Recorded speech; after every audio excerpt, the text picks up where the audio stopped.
Bom dia, boa tarde, boa noite, pessoal. Vamos dar início a mais uma aula nossa, capítulo 7, segunda parte. Lembre que a primeira parte a gente viu lá no Meet, na aula no Meet, foi como ser ou como se tornar quem você é. E aí a gente falou, introduzimos alguns vídeos, falamos sobre como ser quem nós éramos, será que a gente era o que nós acreditávamos que eram, ou o que a sociedade falava, o que o meio dizia, e como descobrir quem nós somos, ou como nos tornar quem nós somos.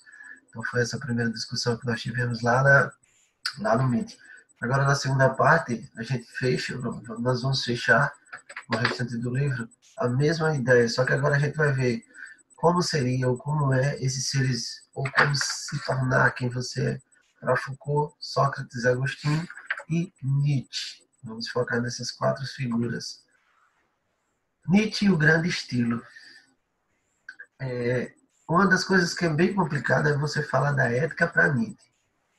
Muito complicado. Ele vai dizer, por exemplo, ética é a maneira filosófica de responder a pergunta: como devo viver? Só que o Nietzsche era um cara totalmente. O Nietzsche não respeitava e ele era totalmente de encontro a qualquer tipo de juízo de valores.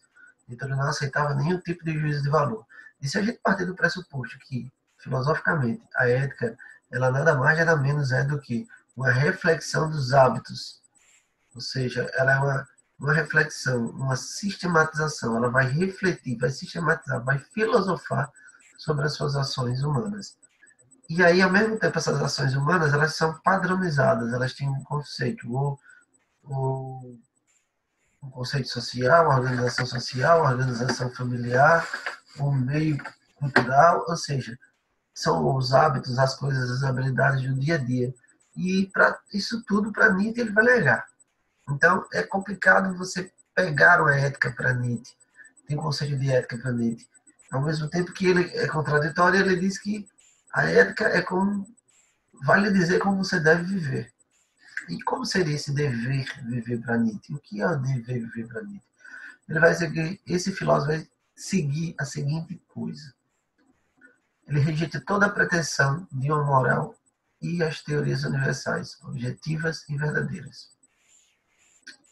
Então, por aí começa a contradição. Você tem que ter uma forma de viver. Uma dessas formas de viver é ele rejeita toda a pretensão de uma moral. Então, nenhuma moral ou teorias universais, objetivos verdadeiros são reais para ele. Toda moral ela é criada por algum grupo. Tudo que você tem como certo, todo hábito moral é uma criação social estabelecida. E aí ele vai negar isso aí. Diz que não é certo. Então, teorias universais como Kant e companhia, ele não faz o menor sentido para ele. Ele diz que isso é uma falácia, não tem como ter uma teoria universal. Ele nega essas teorias, as teorias objetivas. Ele diz que tudo que a gente tem como teoria certa, real, verdadeira, moral, objetiva, é uma criação. E ele vai atacar todos os valores da chamada para ele moral de rebanho. Ou seja, a compaixão, o altruísmo, definindo tudo isso como manifestação de fraqueza do espírito.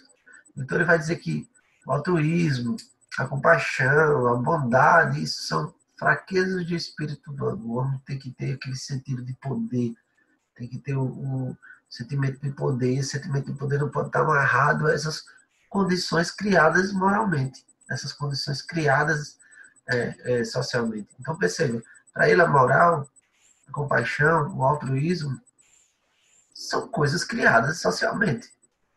São relações criadas, são conceitos de morais ou de moral criado. E ele nega isso tudo.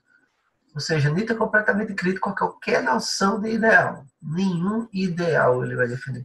Inclusive, ele critica os anarquistas, ele critica os socialistas, os comunistas. Ele não aceita nenhum tipo de ideia moral. Ele critica tudo.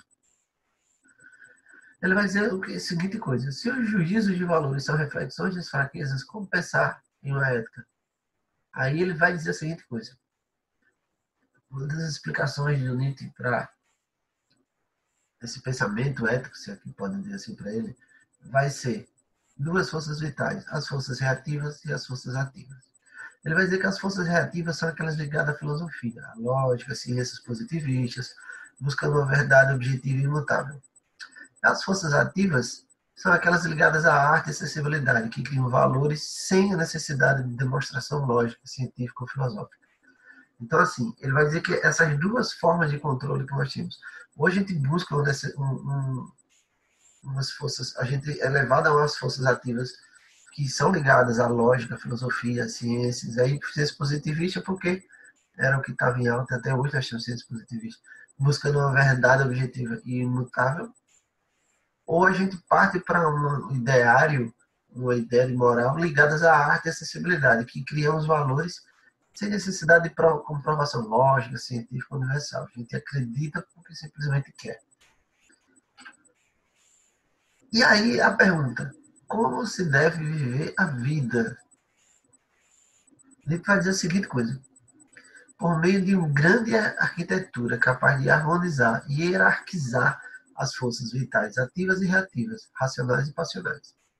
Então, o Nietzsche vai dizer que para a gente viver, nós temos que ter essa grande arquitetura, tem que ter um grande projeto, ele tem que ser harmonizado e hierarquizado.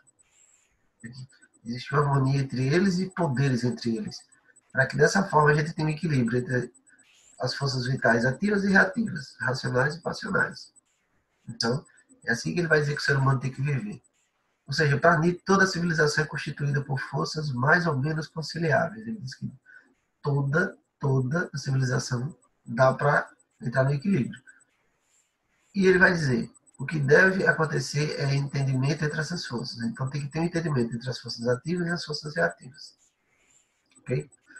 A pessoa deveria ser um autoexame, perceber o papel que as forças racionais ou reativas têm na sua vida e conciliá-las com as forças passionais ou ativas, tentando encontrar uma espécie de equilíbrio entre elas.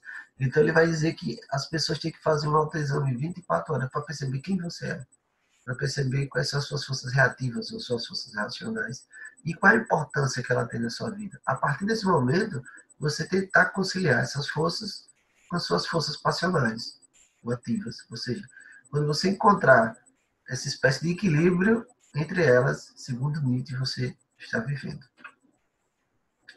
Foucault. E agora? Foucault e a análise histórica do cuidado de si. Foucault vai trazer a ideia do cuidado de si. Foucault é de 1926, 1984.